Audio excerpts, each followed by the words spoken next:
तो अभी हम लोग डिस्कस करेंगे जो है प्रिज्म के बारे में। What is prism? ठीक, तो प्रिज्म में क्या होता है, 3 ट्रांसपेरेंट सरफेस होते हैं। ठीक है, इन तीनों सरफेस से मिलकर के प्रिज्म बनता है। ओके, तो जैसा कि हम लोगों ने लैब में देखा है कि प्रिज्म रख करके हम लोग लाइट उसके सरफेस पे इंसिडेंट करते हैं और after refraction of light will split into its component colors. This phenomenon of light is called dispersion of light. Okay, तो बढ़ते हैं हम लोग आगे जो है कि पहले जो है प्रिज्म में पहले हम लोग फाइंड आउट करते हैं प्रिज्म फार्मूला। ठीक है, तो पहले हम लोग जो है प्रिज्म फार्मूला, पहले तो डिस्पर्जन ऑफ लाइट देख लेते हैं कि when light is incident on the refracting surface. अच्छा, ये नॉर्मल हो गया। इसके बाद ये यहां से रिफ्रैक्ट हुआ, ये A, B, C, और इस A को हम लोग जो है एंगल ऑफ रिफ्रैक्शन कहते हैं या रिफ्रैक्टिंग एंगल। और यहां से ये फर्स्ट नॉर्मल, ये N2 यहां पर, और ये P, Q, R इस पॉइंट पर यहां से क्या होगा, ऐसे S।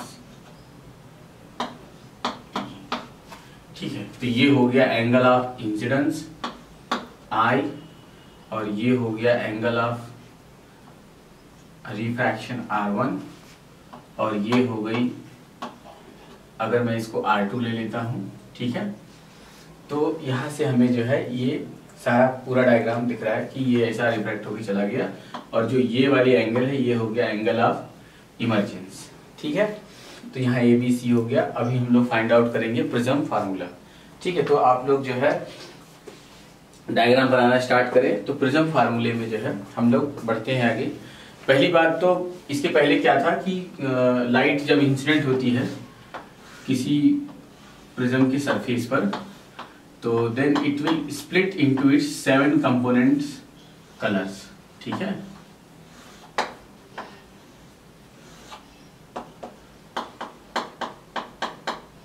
थ्री, 4, 5,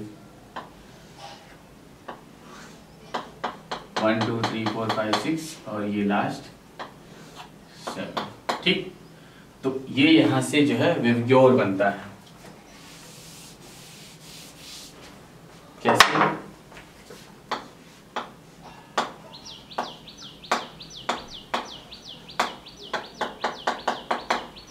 ठीक, तो VIBGYOR means violet, indigo, blue, green, yellow, orange, और ये लास्ट सबसे ऊपर वाला रेड। आप जैसे नीचे से ऊपर जाएंगे, मतलब बॉटम टू टॉप जाएंगे, तो वेवलेंथ क्या होती है, इंक्रीज होती है। मतलब बॉटम टू टॉप आप जाते जाएंगे तो उसकी वेवलेंथ क्या होती है, इंक्रीज होती है।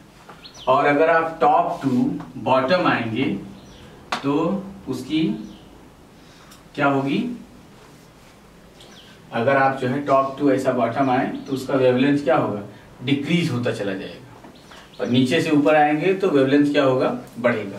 मतलब रेड लाइट की वेवलेंथ सबसे ज्यादा होती है और सबसे कम वायलेट कलर की वेवलेंथ होती है। ठीक है, तो अभी हम लोग यहां से देखते हैं कि हालांकि वो तो केवल क्या बताता था, डिस्पर्जन ऑफ लाइट। तो न्यूटन ने जो है बाद में, उसके बाद ये थ्योरी आती है कि लोगों को ये प्रॉब्लम होती है, लोगों की ये बात समझ में नहीं आती है कि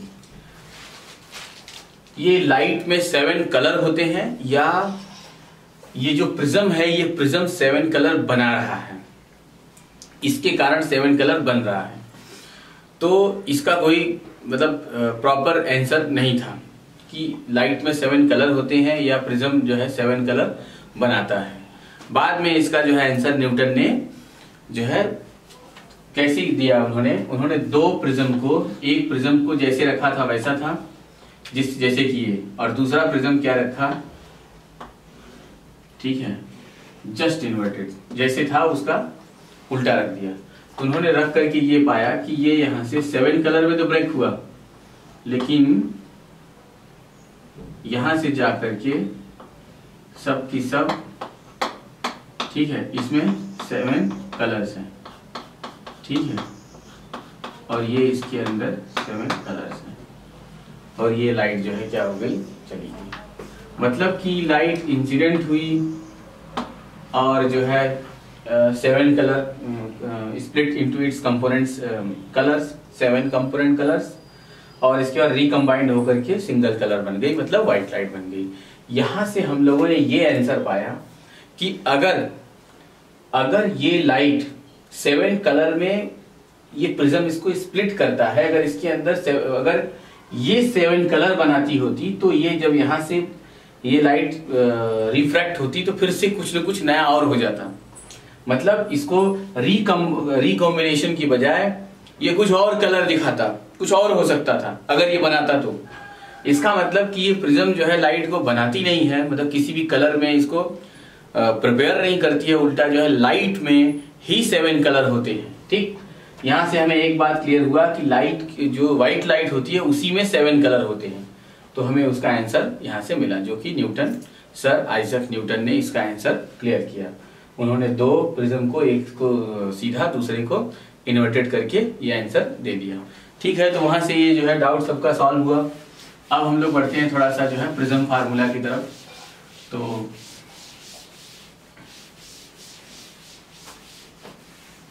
when white light is incident on the surface of prism, then after refraction it will splits into its 7 component colors. This phenomenon of light is called dispersion of light. Okay, अभी हम लोग बात करने जा रहे हैं किस पर? अभी हम लोग डिस्कस करेंगे प्रिज्म फार्मूला, प्रिज्म फार्मूला। ठीक है, तो आइए जो है बात करते हैं हम लोग प्रिज्म फार्मूले पे। तो प्रिज्म फार्मूले की शुरुआत करते हैं। यहां से अगर हम लोग ये देखें कि एंगल ए, मतलब कि अच्छा, अब जरा सा ये बात करते हैं कि कितना, जब ये यहां से चला तो इसमें डेविएशन कितने का हुआ, कितने एंगल से ये डेविएट हुआ। अगर ये बिल्कुल प्रिज्म नहीं होता तो ऐसा सीधे चली जाती और रिफ्रैक्ट होकर ये ऐसा आया, तो ये जो एंगल है इसे हम कहेंगे angle of deviation of the incident ray. ठीक, ये आर एस टी और यहां पर कुछ भी आप जो है ऐसा ओ ले लें। तो आपने पाया कि ये जो where delta is called angle of deviation of incidence ray, incidence ray का एंगल ऑफ डेविएशन, मतलब इतने एंगल से ये क्या हो गया, डेविएट हो गया। ओके, अब बात करते हैं कि इसके बाद की स्टोरी क्या है। इसके बाद की स्टोरी ये है कि अगर ये R1 है, ये R2 है, तो ये अगर ये टोटल एंगल I है तो यहां से ये टोटल एंगल क्या होगा, वर्टिकली अपोजिट एंगल, ये भी क्या होगा, I होगा। तो ये कितनी होगी, I माइनस R1। ठीक है, और ये अगर टोटल E है तो ये R2 है, तो ये कितनी होगी, E minus R2, E minus R2। ठीक, तो आपने देख लिया कि ये वाला एंगल हो गया जो ये R1 के ऊपर, ये जो लाइन आपको अलग कलर में दिख रही है, I minus R1, E minus R2। ठीक, तो यहां से अगर in triangle OQS, in triangle OQS में क्या होगा, delta is equals to I minus R1 plus E minus R2। Okay, और delta is equals to I plus E minus R1 और ये प्लस R2, ऐसा बन गया। ये हो गया इक्वेशन नंबर 1। अच्छा, अब बात करते हैं in triangle QRS, in triangle QRS, in triangle QRS।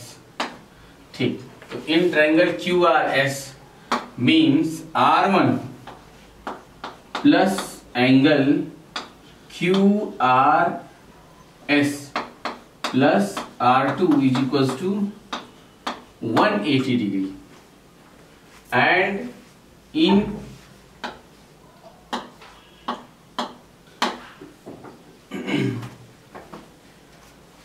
ठीक है, अब हम लोग बात करेंगे जरा सा किसमें, किस डायग्राम में, ये ए क्यू आर एस इन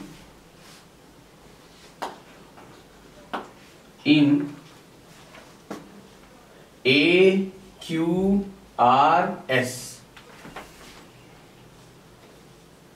मतलब ये जो है क्वाड्रिलेटरल बन रहा है, ए क्यू आर एस।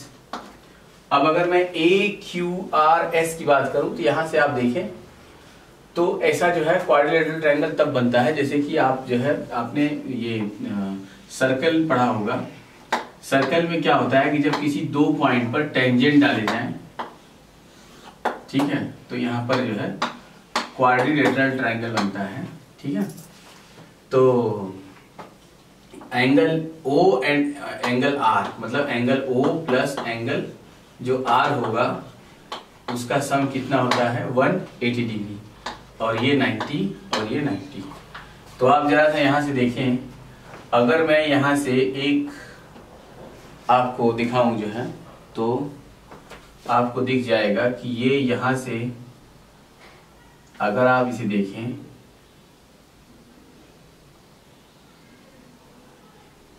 ठीक है, तो ये एक ट्रायंगल बनता है, और इस जो है ट्रायंगल का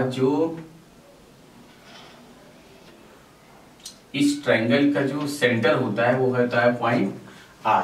तो क्या अभी आपको समझ में आ गया कि ये दोनों कैसे हैं, इसके जैसे टेंजेंट हैं ये लाइन, मतलब AC और AB क्या है इस पर टेंजेंट हो गया, और R उसका क्या बन गया यहाँ पर सेंटर बन गया। ठीक है, तो इसका मतलब कि क्या, एंगल R और plus angle A equals to, in quadrilateral triangle angle A plus angle R, R मतलब QR S is equals to 180 degree. अच्छा, A को हम लोग जो है क्योंकि वो एंगल ऑफ प्रिज्म है, क्या है रिफ्रैक्टिंग एंगल है, इसलिए A ले लेते हैं, तो ये हो गया 180 डिग्री। अब ये हो गया 1, ये हो गई 2 और ये हो गया 3। Now from equation 2 and 3, now from equation 2 and 3, अगर 2, 3 की बात करें तो ये R1 प्लस R2 और plus angle QR S is equal to 180, तो 180 is equal to angle A plus QRS, A plus angle QRS। तो यहां से QRS से कैंसिल हो गया, तो हमें आपको यहां से मिल गया therefore R1 plus R2 is equal to angle A। ये हो गया 4, ये हो गया इक्वेशन नंबर 4। अब यहां से आगे बढ़ते हैं हम लोग कि R1 plus R2 equals to angle A, और यहां से हमें मिल गया कि delta equals to I plus E minus R1 plus R2। तो now from equation 1 and 4, now from equation 1 and 4, अगर 1 और 4 की बात करें तो डेल्टा इक्वल्स टू क्या हो गया I plus E minus R1 plus R2 equals to क्या आ गया एंगल ऑफ प्रिज्म। तो यहां से आप बताओगे, और I plus E is equals to delta plus A, delta plus A, this is the required angle of prism, this is the required angle of prism. ठीक है, sorry equation of prism, this is the required equation of prism. ये आ गया equation of prism. आगे I plus E equal to delta plus A। तो आप इसे अच्छे से नोट करें जो है कि आप इस डेरिवेशन को कैसे करेंगे। हो गया, कर लिया नोट। अब बात करते हैं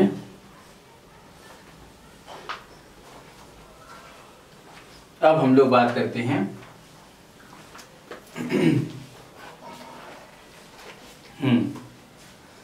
यहाँ से आगे बढ़ते हैं और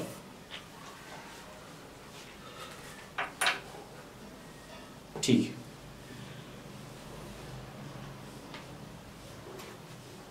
अब हम लोग डायग्राम बनाएंगे। डायग्राम किसके? Angle of deviation versus angle of incidence. ठीक है, तो अब हम लोगों ने प्रैक्टिकल जो है मतलब एक्सपेरिमेंट हम लोग स्टार्ट करते हैं। ठीक है, हालांकि यहाँ कोई एक्सपेरिमेंट के लिए कोई इंस्ट्रूमेंट नहीं है, लेकिन मैं आपको ये फील कराऊंगा कि कैसे मैं इस डायग्राम को बना रहा हूँ। तो अब अगर आप देखें जो है, तो यहाँ से डायग्राम है angle of deviation versus angle of incidence. Angle of deviation versus angle of incidence. Angle of deviation versus angle of incidence.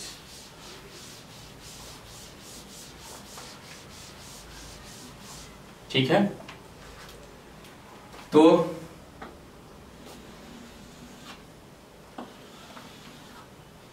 Angle of deviation versus angle of incidence. अब जब हम लोग इसको जो इक्वेशन ऑफ प्रिज्म है I plus E equals to delta plus A, I plus E equals to delta plus A और delta is equals to I plus E minus A। ठीक है, तो जब अच्छा, या तो हम लोग या I equals to delta plus A minus E, तो आप देखिए जो है कि ये चीज तो फिक्स है। A तो अगर हमने जो प्रिज्म लिया है तो प्रिज्म तो वही रहेगी। चेंज कब होने वाला है? जब हम लोग I को चेंज करेंगे तो ये E चेंज होगा और डेविएशन चेंज होगा, इन दोनों में चेंज आएगा और उसमें भी इस डेल्टा में से E माइनस होगा। तो जब हम लोग जो है इसका डायग्राम बनाना स्टार्ट करते हैं, तो जब हम लोग एंगल ऑफ इंसिडेंस बहुत ही कम एंगल ऑफ इंसिडेंस लेते हैं और जैसे जैसे एंगल ऑफ इंसिडेंस को बढ़ाते जाते हैं, वैसे वैसे हमें क्या मिलता है? कुछ तो भी ऐसा डायग्राम। कैसा? कुछ मतलब सिमेट्रिकली ऐसा कुछ ये जो है सेमी सर्कल के जैसा नहीं मिल रहा है, नॉन सिमेट्रिकल। ये जो डायग्राम बना ये नॉन सिमेट्रिकल बना। यहाँ ये जो पॉइंट है, लास्ट पॉइंट, इसे हम लोग कहते हैं मिनिमम पॉसिबल डेविएशन। मतलब यहाँ डेल्टा इक्वल्स टू क्या है? डेल्टा एम, मिनिमम डेविएशन तब आया जब यहाँ पे क्या हो गया? I is equals to E हो गया। हमने जो है एक्सपेरिमेंट में पाया, ठीक है, प्रैक्टिकल करते हुए ये पाया कि जब I इक्वल्स टू E, मतलब angle of incidence is equals to angle of emergency, ये दोनों एंगल जब बराबर हो गए, तो हमने पाया कि उस समय जो angle of deviation of prism था वो क्या हो गया? मिनिमा हो गया, minimum possible angle of deviation. ठीक है, तो ये उस फॉर दैट प्रिज्म, जो भी प्रिज्म आप लेंगे, तो आप देख रहे हैं ये दोनों क्या सिमेट्री तो है नहीं, इधर से ये जो है स्लैंट हो गया। ठीक, तो अगर आप देखें तो ये हमारे जो है वो जो पॉइंट्स हैं जो हमने कंसीडर किए होंगे, ठीक, ये इस तरीके से ऐसा नॉन सिमेट्रिकल एक डायग्राम बनता है। और यहाँ पर एक इंटरेस्टिंग पॉइंट और है कि अगर आप कहीं पर ये इस तरीके से मान लीजिए ये डायग्राम बनाते हैं, तो आप देखें जो है कि किसी सेम एंगल ऑफ डेविएशन के लिए there are two angle of incidence. मतलब किसी दो एंगल ऑफ इंसिडेंस के लिए सेम एंगल ऑफ डेविएशन मिलता है। ठीक है, इस डायग्राम से हमें दो इंफॉर्मेशन मिली, एक कि at minimum deviation angle of incidence is equals to angle of emergence, और किसी भी एक एंगल ऑफ डेविएशन के लिए दो different angle of incidence possible हो सकता है। ठीक, जैसे कि कहीं भी आप ऐसा बना बढ़ाते चले जाए लाइन को, तो उस दो पॉइंट पर क्या होंगे? दो एंगल ऑफ इंसिडेंस मिलेंगे। ठीक है, तो ये इस प्रकार से ऐसे मिलेंगे। तो ये हो गया हमारा जो है डायग्राम। अब हम लोग बात करते हैं थोड़ा सा जो है क्वालिटेटिव बात करते हैं, आगे बढ़ते हैं कि और क्या हो सकता है कि ये जो है जो मिनिमम डेविएशन है ये, क्योंकि वो लाइट जो है उसको रिफ्रैक्ट कर रही है एक मतलब वहां पर रिफ्रैक्शन फिनोमेनन हो रही है, तो स्नेल्स लॉ तो लग ही सकता है। ठीक है, तो हम लोग क्या करते हैं यहाँ से sine I by sine R करते हैं। अब अगर मैं बात करूं कि sine I by sine R की if delta equals to delta mean, therefore इस मिनिमम डेविएशन पर क्या हो जाता है I is equals to E, और जब ये I is equals to E होता है तो एक्सपेरिमेंट में हमने देखा कि R1 therefore R1 is equals to R2 ऐसा हो जाता है। ठीक है, अगर R1 is equals to R2 हो जाए तो हमें पता है कि सिंस वी नो, हम लोग क्या क्या जानते हैं जो पहले ऊपर हमारी इक्वेशन है, नो दैट क्या R1 plus R2 is equals to क्या था A, मतलब 2R is equals to A, तो R इज इक्वल्स टू क्या आ गया A/2। और इक्वेशन ऑफ प्रिज्म से बात करें तो equation of prism I equals to क्या हो जाएगा delta plus A, delta is equals to delta mean. और यहां ठीक है, यहां से आप देखें इसको कैसे ले लें, I प्लस ई क्या होता है, and I plus E is equals to delta, मतलब delta mean plus angle of prism. तो यहां से since I is equals to क्या हो गया E, therefore twice I is equals to delta m plus A, और I is equals to delta m plus A/2। Okay, I is equals to delta m plus A/2. Therefore,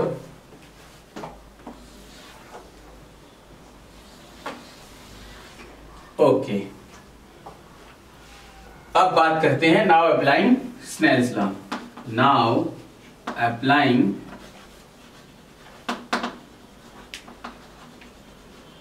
Snell's law.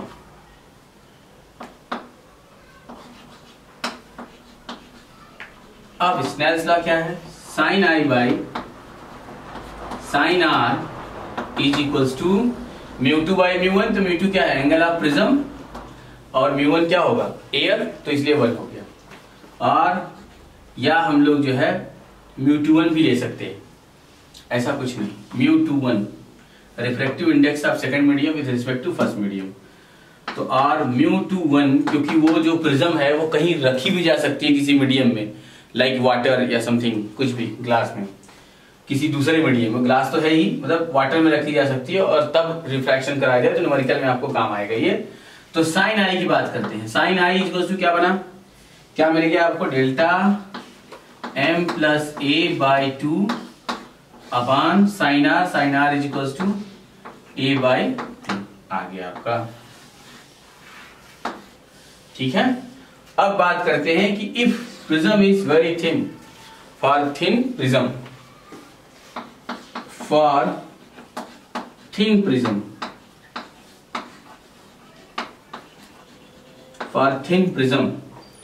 अगर मैं thin prism की बात करूं तो वहां पे क्या हो जाएगा, थिन प्रिज्म के लिए मतलब जब एंगल ऑफ प्रिज्म ए की वैल्यू क्या हो जाए, बहुत ही छोटी हो जाए, मतलब 2 डिग्री 3 डिग्री ऐसा 5 डिग्री, मतलब इतना बहुत कम हो जाए, बहुत ही पतली प्रिज्म हो जाए, उसके लिए क्या होगा, तो उस केस में साइन मतलब जो ये एंगल बनने वाला है, एंगल आप sine I by sine R, I और आर दोनों क्या हो जाएंगे बहुत ही स्मॉल। देयरफॉर मतलब for thin prism sine delta m plus A/2 is nearly equivalent to delta m plus A/2 and sin A/2 is nearly equivalent to A/2. Therefore μ21 is equals to A plus delta m plus A/2 by A/2, 2 से cancel हो गया, implies that A plus delta m is equals to μ21 into A। और delta M is equals to A mu two 1 minus 1। ठीक, for air के लिए mu two by mu 1 की value क्या हो जाएगी 1। तो वहां आप क्या ऐसा जनरली और and for air medium means first medium is air. जब फर्स्ट मीडियम, सेकेंड तो ग्लास है ही prism, first medium is air, medium is air. तो therefore delta M is equals to A mu minus 1। ये यहां से आपका पूरा डेरिवेशन कंप्लीट हो गया। ठीक है, ओके। तो आप इसे बहुत अच्छे से नोट कीजिए, बहुत ही अच्छा डेरिवेशन था ये। आपका डेरिवेशन क्या हो गया, कंप्लीट हो गया। ओके, तो अभी इस पूरे लेक्चर में आपने जो है प्रिज्म को देखा, प्रिज्म इस तरीके से होता है। और यहाँ पर आपको एक चीज और अच्छे से क्लियर हो गया कि कहीं भी रिफ्रैक्शन हो रहा हो तो वहां पे स्नेल्स लॉ को अप्लाई किया जाए, sine I by sine R. Okay, और थोड़ी थोड़ी जो है जो थियरी है, थियरी प्लीज आप उसको थोड़ी बुक से पढ़िए जो है, और उसकी जो न्यूमेरिकल और डेरिवेटिव पार्ट है वो मैं आपको बहुत अच्छे से क्लियर कराता चला जाऊंगा। तो अभी के लिए बस इतना ही। Okay, thank you.